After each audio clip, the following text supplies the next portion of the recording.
Formula ఈ car race కు సంబంధించిన బ్రేకింగ్ అప్డేట్. ఈ కేసులో మరింత కూరుకుపోయారు మాజీ మంత్రి కేటీఆర్. ఈ కేసుకు సంబంధించి కేటీఆర్ కు తాజాగా ఈడీ అధికారులు నోటీసులు కూడా జారీ చేశారు.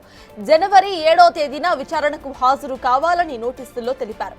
కేటీఆర్ సహా సీనియర్ ఐఏఎస్ అధికారి అరవింద్ కుమార్, హెచ్ఎండిఏ మాజీ చీఫ్ ఇంజనీర్ జిఎల్ఎన్ రెడ్డిలకు కూడా ఈడీ నోటీసులు ఇచ్చింది. వీరిని జనవరి 2, 3 తేదీల్లో విచారణకు రావాలని నోటీసుల్లో తెలిపింది. ఇక ఫార్ములా ఈ కార్ రేస్ కేసులో ఏసీబీ ఎఫ్ఐఆర్ ఆధారంగా పీఎంఎల్ఏ కింద ఈడీ విచారణ జరుపుతోంది. పెమా నిబంధనలను ఉల్లంఘించినట్టు ఈడీ అధికారులు గుర్తించారు. ఎఫ్ఈఓకు 55 కోట్ల రూపాయల నగదు బదిలీ, ఆర్థికపరమైన అవకతవకలు జరిగినట్లుగా ఈడీ అధికారులు అనుమానిస్తున్నారు.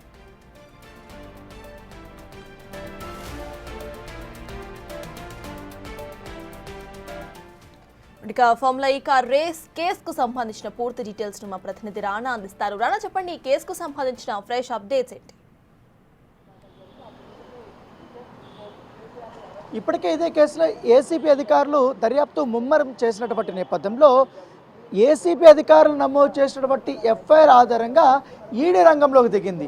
ఈడీ కూడా ప్రాథమిక ఎవిడెన్స్లు అనేది కూడా సంపాదించింది. దాన్ని బేస్ చేసుకుని ఇప్పటికే నోటీసులు ఇచ్చినటువంటి నేపథ్యం కనపడుతుంది. ఆ కోవలనే నిన్న కేటీఆర్కి నోటీసులు జారీ చేసినట్టుగా మనకు సమాచారం అవుతుంది. దాంతోపాటు బీలన్ రెడ్డి కానీ అరవింద్ కుమార్ కానీ వీళ్ళకిద్దరికీ కూడా 2వ తారీఖు 3వ తారీఖు మస్టర్ షూట్గా మీరు విచారణకి హాజరు కావాల్సిందంటూ కూడా వారు నోటీసులు జారీ చేసినటువంటి నేపథ్యం అయితే కనపడుతుంది. అయితే నోటీసుల గురించి కేటీఆర్కి సంబంధించినటువంటి వారితో మనం సంప్రదించినప్పుడు ఇప్పటి వరకు మాకు ఎటువంటి నోటీసులు రాలేదని వారు చెప్తున్నప్పుడు, కానీ ఈడీ అధికారులు మాత్రం వారి వర్గాలు మాత్రం మేము నోటీసులు జారీ చేశాము, వారు 7వ తారీఖు వస్తామనేసి కూడా మాకు చెప్పారనేసి కూడా ఈడీ అధికారులు కన్ఫర్మ్ చేసినటువంటి నేపథ్యం అయితే కనపడుతుంది.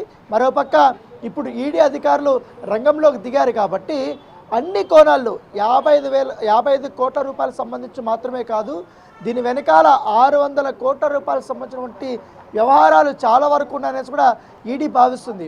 ఇప్పటికే వీరు నగదు రూపంలో విదేశీ కంపెనీలకి డబ్బు చెల్లింపులపైన కూడా చాలా సీరియస్గా ఉన్నటువంటి నేపథ్యం ఇప్పుడు కేవలం ఇంతవరకే జరిగిందా, లేకపోతే ఎంత పెద్ద మొత్తంలో ఈ యొక్క ట్రాన్సాక్షన్స్ అనేది జరిగాయి, ఏ ఒక్క హవాలా రూపంలో కూడా వీళ్ళు డబ్బులు పంపించారు, ఆ రూట్స్ ఏంటి అన్న దానిపై కూడా పోలీసులు పూర్తిగా దర్యాప్తు చేస్తున్నటువంటి నేపథ్యంలో ఇప్పుడు ఈడీ అధికారులు కూడా ఆ కోవలనే దర్యాప్తు చేస్తున్నారు. ఇన్ని రోజులు కూడా మనం చూస్తున్నాం బీఆర్ఎస్ నుంచి పెద్ద ఎత్తున ఎప్పుడైతే ఏసీబీ అధికారులు కేటీఆర్ పైన కేసు నమోదు చేసేటప్పుడు ఏ రకంగా అయితే రాష్ట్ర ప్రభుత్వం మీద వారు వ్యతిరేకతను చూపించారు, పెద్ద ఎత్తున కూడా సభలో కూడా చర్చకు పట్టుబట్టాలనేసి కూడా పట్టుబట్టారు.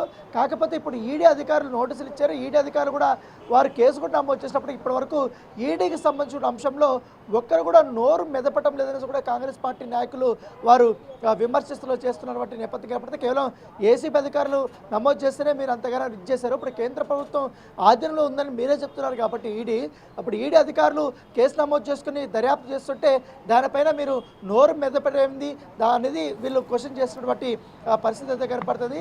ఏసీబీ అధికారులు కూడా ప్రాథమిక ఎవిడెన్స్లు ఉండుకొని దానితో పాటు దానకిషోర్ ఇచ్చినటువంటి స్టేట్మెంట్ ఆధారంగా, ఆయన ఇచ్చినటువంటి ఫిర్యాదు ఆధారంగా గవర్నర్ దగ్గర పర్మిషన్ తీసుకొని మరి వారు దర్యాప్తు చేస్తున్నారు. వారు కూడా ఏసీబీ అధికారులు ఇవాళ కానీ రేపు కానీ కేటీఆర్కి నోటీసులు జారీ చేసే అవకాశాలు ఉన్నట్టుగా మనకు సమాచారం అవుతుంది.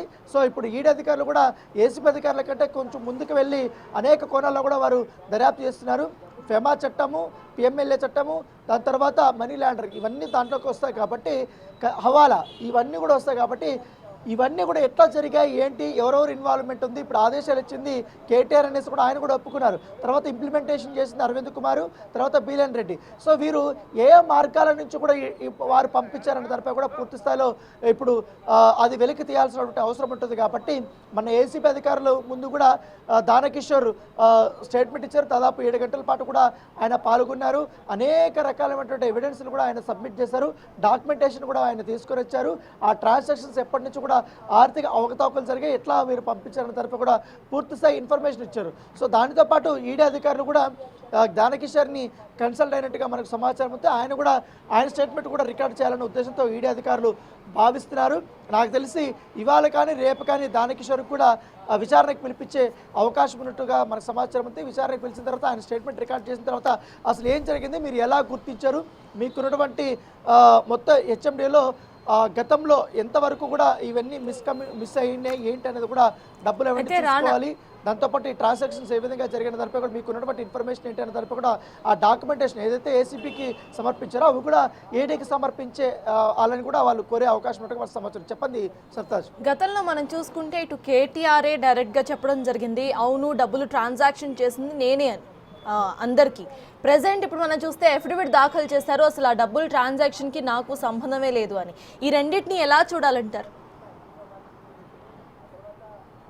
ఎగ్జాక్ట్లీ, ప్రెస్ మీట్ పెట్టి మరి ఆదేశాలు ఇచ్చింది నేనే, ట్రాన్సాక్షన్ చేయమని చెప్పింది నేనే అని ఒప్పుకున్నటువంటి కేటీఆర్ కోర్టుకు వెళ్ళే సమయానికి మాత్రం అఫిడవిట్ వేసేటప్పుడు అసలు నాకు సంబంధమే లేదు, ఇదంతా అధికారులు చూసుకున్నారనే ధోరణిలో వారి మీద నెపం వేసే విధంగా కూడా ఆయన వ్యవహరిస్తున్నారు. అక్కడ క్లియర్ ఎవిడెన్స్ ఉన్నాయి, అక్కడ ఐఏఎస్ ఆఫీసర్ ఉన్నారు, అటు చీఫ్ ఇంజనీర్గా పనిచేసినటువంటి బిఎన్ రెడ్డి వీళ్ళకి బాగా కావాల్సిన వ్యక్తి, వాళ్ళందరూ కూడా చాలా క్లియర్గా గతంలోనే చెప్పారు ఎఫ్ఐఆర్ నమోదైనప్పుడే.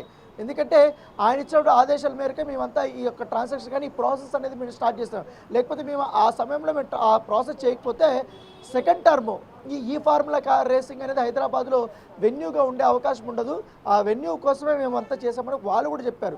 దాంతోపాటు ఇక్కడ అందరూ క్వశ్చన్ చేస్తున్నటువంటి ఏమైందంటే వీరు డబ్బులు పంపించిన దాని మీద ఎవరు కూడా ఆక్షేపణ చేయటం లేదు, కానీ వీరు పంపించిన విధానం ఆ రోజు జరిగినటువంటి సందర్భం, ఎందుకంటే ఆల్రెడీ ఎలక్షన్ కోడ్ అమల్లో ఉంది, అసలు వీరికి సంబంధం లేదు.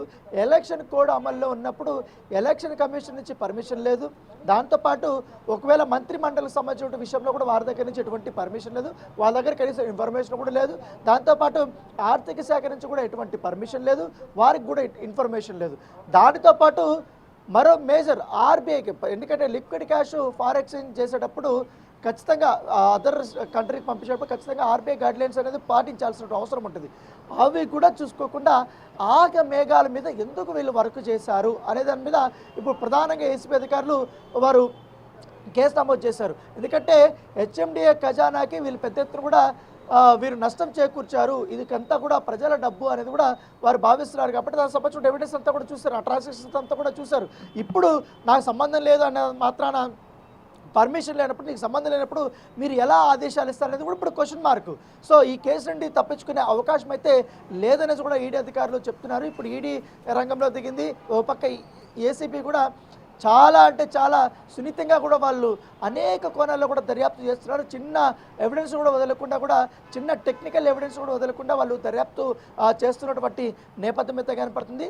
ఖచ్చితంగా కేవలం మనం 55 కోట్ల రూపాయల వరకు మాత్రమే చూస్తున్నాం, దీని వెనక పెద్ద ఎత్తున కుట్ర ఉందనేది కూడా వారు భావిస్తున్నారు.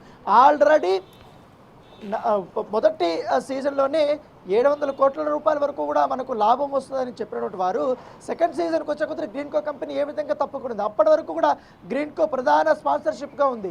సో హెచ్ఎండితో కలిసి కూడా అది కో స్పాన్సర్గా ఉన్నటువంటి నేపథ్యంలో మొదట్లో అది చెల్లించి తర్వాత రెండో సీజన్ కూడా 2000 కోసం చెల్లించాల్సిన అవసరం ఉంది.